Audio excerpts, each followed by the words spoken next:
অজু অবস্থায় ঘুমান্ত ব্যক্তির জন্য ফেরেশতারা দোয়া করে।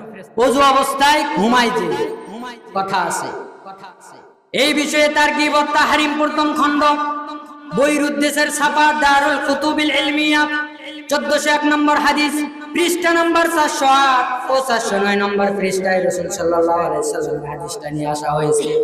আন ইবনে ওমর রাদিয়াল্লাহু তাআলা আনহু আন্না রাসূলুল্লাহ সাল্লাল্লাহু আলাইহি ওয়াসাল্লাম ক্বালা তাহিরু হাযিল আসজাদ। ও বান্দা শোনো শোনো, দুনিয়াতে তুমি অনেক কিছুই করো, কাজকর্ম করো, তোমার শরীরটাকে তুমি পবিত্র রাখো।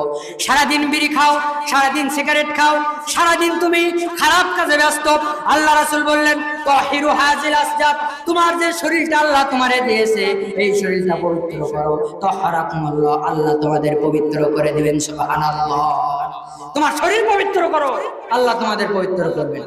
তারপর আল্লাহ রাসূল সাল্লাল্লাহু আলাইহি ওয়াসাল্লাম বললেন ফাইন্নাহু লাইসা আবদান বিয়াবিতু তাহিরান ইল্লা বাতা মালাকুন ফি শিআরিহি, কোন ব্যক্তি যদি রাতে ওযু করে যদি ঘুমিয়ে যায়, আল্লাহ রাসূল বললেন তার সাথে একজন ফেরেশতা রাত কাটিয়ে দেয়।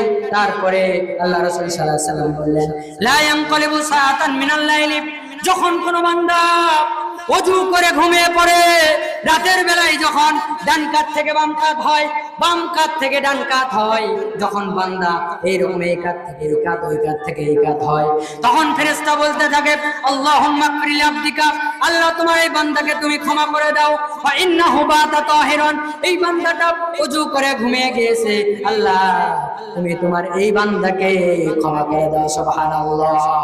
তাহলে ওযু করে ঘুমের দরকার আছে না? আরে ওযু করে ঘুম পারবেন কোথায়? নামাজই পড়ে না, ওযু তো দূরের কথা। ওই ঘুম আসবি, ঘুমের কাছে বিড়ির প্যাকেট আর সিগারেট প্যাকেট রেখেছে, ওই ফেরেশতা আসবে না শয়তান আসবে? কে আসবি? শয়তান সিগারেটের প্যাকেট থুয়ে দিয়েছে। গ্রামে অনেক লোক আছে, এটা আমার গ্রাম আমি ভালো জানি, অন্য গ্রাম হলে বলতাম এখানে হয়তো সবাই ভালো, আমার গ্রাম আমি ভালোই জানি কে ভালো কে খারাপ। যদি বলা হয় ভাই তুমি কেন নামাজ পড়ো না, জীবনে নামাজ পড়ে না, এই কথা বলার সাথে 10-12টা ফতোয়া দিবি। তারপরে কয় হুজুর শোনো, আমি নামাজ না পড়লেও জান্নাতে আল্লাহ আগে আমাকে দিবি। আছে না নাই?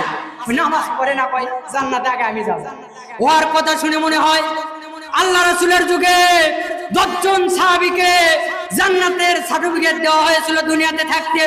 এই শয়তান যখন এই কথা কয়, মনে হয় বেনামাজি শয়তান নামাজ না পড়ে এই যুগের 11 নম্বর সাহাবী, ঠিক কি না?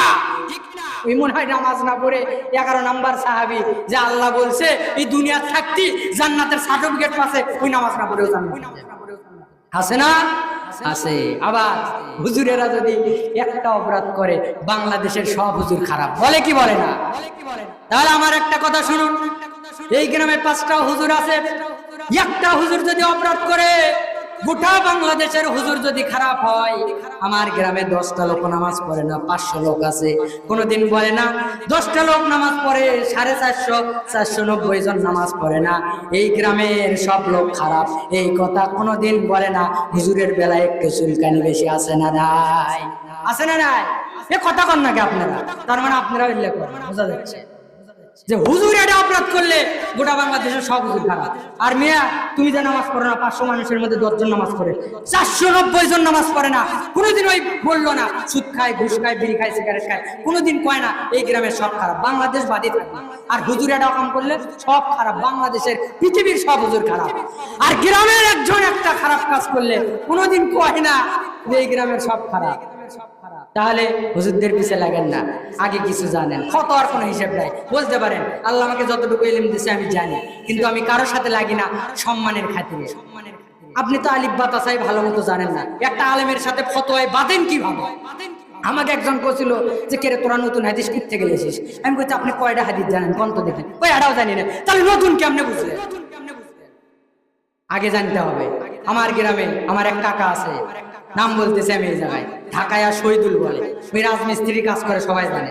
এখন ওই যদি আমার বাড়ি 1 বছর কাজ করে, আমি ওর আওয়াজ শুনি যে শহীদুল কাকা কাজ করি চার করছে, এ ইট নেয়, এ সিমেন্ট নেয়, এ দড়ি ধর সোজা করি, পাইপের মধ্যে পানি তোল সোজা করি, 1 বছর ওর কথাগুলো শুনে এখন আমি পরের বছর করছি শহীদুলের থেকে আমি বড় মিস্ত্রি। কেউ মানবি? কেউ মানবি? শুনে শুনে মিস্ত্রি হচ্ছে তুই, তা আপনি ওয়াজ শুনেই বড় ফতোয়া দেন হুজুরের উপরে, না পড়া লাগবে? ও দুনিয়ার বেলায় ঠিক যে কে রে তুই শহীদুলের কথা শুনে বড় মিস্ত্রি হয়ে গেছে। তাহলে আপনি এই মোবাইলে তো শুনেই বড় হুজুর হয়ে গেলেন, আমাদের কথার কোনো দামি নাই, তাই হয়ে গেলেন না। ইলম শিক্ষা করতে হবে, শুনে কোনো কাজ হবে না। ডাক্তার সিজার করে, আমি ওর সাথে 10 দিন থেকে যদি আমি সিজার যাই, তাহলে তো পেট কাটে ষোলো মরবি, মাও মরবি। কারণ আমি বলছি ডাক্তার তো কখন কি করছে, ওই অপারেশন থিয়েটারে যায় ওই করছে যে এবার চা খুলে আসো, এবার কেসি নিয়ে আসো, এবার হলো সুতো নিয়ে আসো। শুনে শুনে আমি 10 দিন পর করছি, এখন আমি সিজার করবো, কারণ ডাক্তারের সব কথা শুনছি। শুনেই যদি হতো ডাক্তারের কাছে এই গেলে কবি পাগলা কুত থেকে যাচ্ছে সরা, তাই করবে না? তাই করবি। তাহলে কোনো জিনিস শুনে বলা যাবে না, আগে ইলম অর্জন করেন, তারপর আলেমদের বিরুদ্ধে লাগবেন, তার আগে লাগবেন না ইনশাআল্লাহ।